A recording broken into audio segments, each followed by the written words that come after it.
Good morning student, this is your 11th class chemistry and we were doing lesson number 5 states of matter.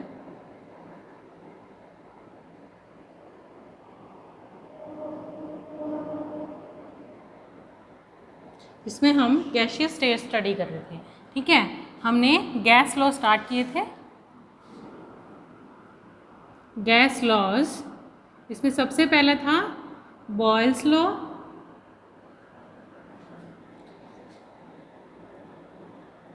जिसके according क्या था, pressure is inversely proportional to volume. और उसके बाद Charles law था, volume is directly proportional to temperature. Third हमने किया था गे-लुसैक लॉ। गे-लुसैक लॉ, उसमें क्या था, pressure was directly proportional to temperature. इनमें कितनी टर्म्स यूज हुई हैं, pressure, temperature, volume and number of moles. जिन दो टर्म्स को लिया गया है, बाकी दो टर्म्स को कांस्टेंट किया गया है, ठीक है। तो जो आपका प्रेशर और वॉल्यूम लिया गया है, तो यहाँ पर temperature and number of moles get constant, और चार्ल्स लॉ में आपका pressure and number of moles constant. Gay Lussac law में volume and number of moles constant. उसके बाद फोर्थ लॉ है आपका एवोगैड्रो लॉ। फोर्थ है आपका एवोगैड्रो लॉ। एवोगैड्रो लॉ मतलब नंबर ऑफ मोल्स को किसी ने कंसीडर ही नहीं किया, नंबर ऑफ मोल्स को किसी ने छेड़ा नहीं। तो एवोगैड्रो है जिसने नंबर ऑफ मोल्स को लिया, ठीक है। एट कांस्टेंट, क्या बोला एवोगैड्रो ने, at constant pressure, at constant pressure and temperature, at constant pressure and temperature, the volume of gas is directly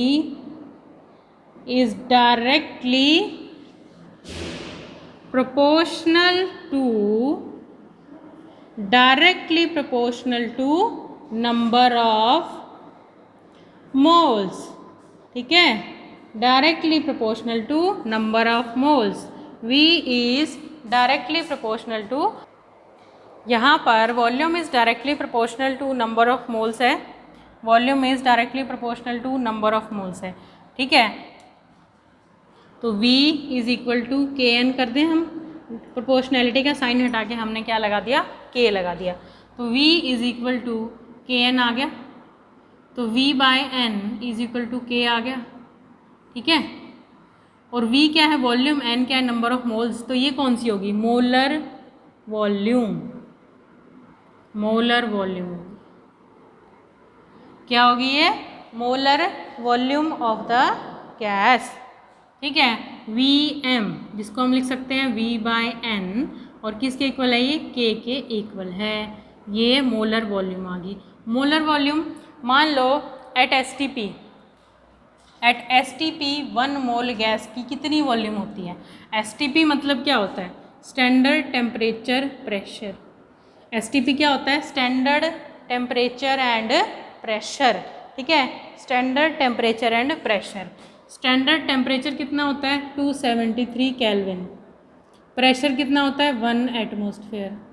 ये स्टैंडर्ड फॉर्म है टेम्परेचर की और प्रेशर की। At this temperature and at this pressure, standard temperature and standard pressure, 1 mole of any gas, 1 mole of any gas is equal to कितनी होती है, 22.4 litre. इतनी volume होती है इसकी। तो ये क्या हो गई, मोलर वॉल्यूम हो गई इसकी, ठीक है। क्या हो गई, मोलर वॉल्यूम, ठीक है। तो किसी भी गैस का 1 मोल एक पर्टिकुलर टेम्परेचर यानी standard temperature and standard pressure पर क्या दिखाता है, 273 kelvin temperature and pressure 1 atmosphere पर कितनी होती है मोलर वॉल्यूम उसकी? 22.4 litre.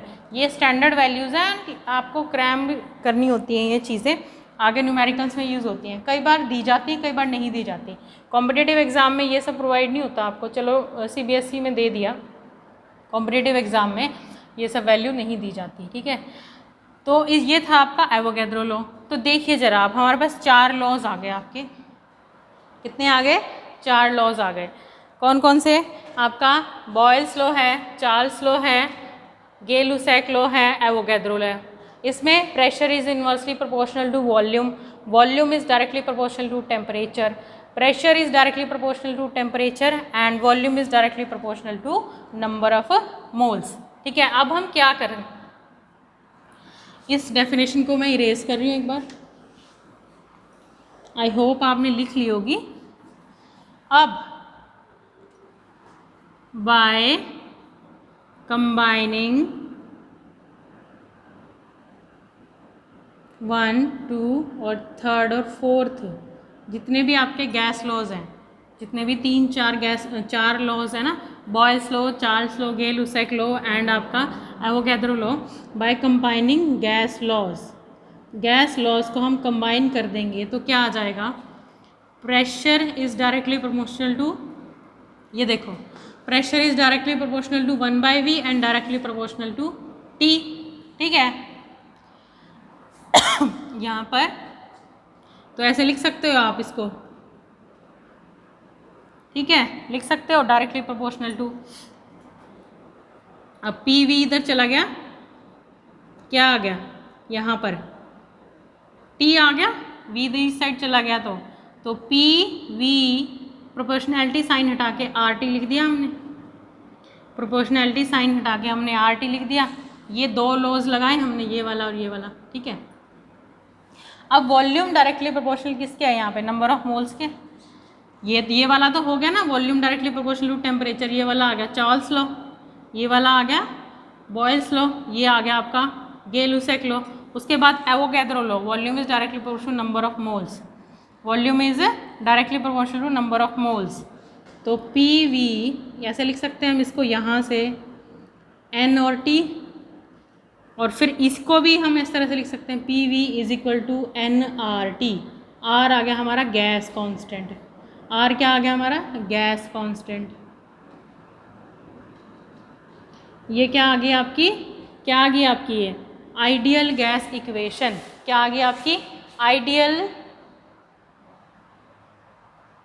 Gas equation, ideal gas equation, ideal gas equation.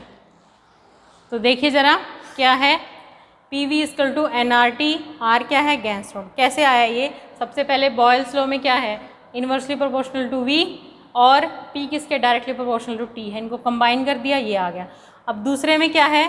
Volume, ये आ गया, इसको हम इस साइड ले गए तो ये आ गया V is directly proportional to T, volume is directly proportional to temperature, ये आ गया आपका चार्ल्स लॉ। तो ये तीनों लॉज आ गए इसके अंदर। उसके बाद आया हमारा ये कौन सा लॉ है? एवोगैड्रो लॉ, ठीक है। फिर हम वॉल्यूम को डायरेक्टली प्रोपोर्शनल टू N भी रख देंगे, ठीक है। N रख देंगे, N क्या है? नंबर ऑफ मोल्स है, तो PV इक्वल टू nRT आ गया आपका। और R क्या है? प्रोपोर्शनैलिटी साइन हटाकर हमने कांस्टेंट लगाया है, गैस लॉज कंबाइन हुए तो इसको हम गैस कांस्टेंट बोल देंगे। क्या बोल देंगे इसको? Gas constant. तो आपकी क्या आ गई है अब यहाँ पर? क्या आ गई है? Ideal gas equation. क्या आ गई है? PV equal to nRT, nRT क्या आ गई? आइडियल गैस इक्वेशन आ गई आपकी, ठीक है। अब स्टेट अगर चेंज हो जाए, P1 V1, T1 is equal to P2 V2 is equal to T2, 2 states के वेरिएबल्स आई हैं, pressure volume and temperature, pressure volume temperature, N and R, ठीक है, वो तो सेम ही रहते हैं मोस्टली, N एंड R तो मोस्टली सेम रहते हैं, ठीक है। N और R की वैल्यू गिवन होती है, ठीक है, या फिर सेम होते हैं कई बार। तो pressure volume temperature, pressure volume temperature 2 states के वेरिएबल्स हैं ये। तो हम 2 स्टेट्स को कंपेयर कर सकते हैं इन वेरिएबल्स को यूज़ करके और वैल्यू निकाल सकते हैं। जैसे एक वॉल्यूम नहीं दिया हुआ, एक एक टेम्परेचर नहीं दिया हुआ, अगर ये सब दिया हुआ है तो हम एक वैल्यू निकाल सकते हैं। ये सब इन सब की वैल्यू दी हुई है, हमें P1 की वैल्यू नहीं दी हुई तो P1 निकाल सकते हैं। इस तरह के न्यूमेरिकल्स आएंगे आपको इस इक्वेशन के, P1 V1 divide by T1, ठीक है। तो ये थी आपकी आइडियल गैस इक्वेशन, जो हमने कैसे की थी, बॉयल्स लॉ, चार्ल्स लॉ और गे-लुसेक लॉ को कंबाइन करके।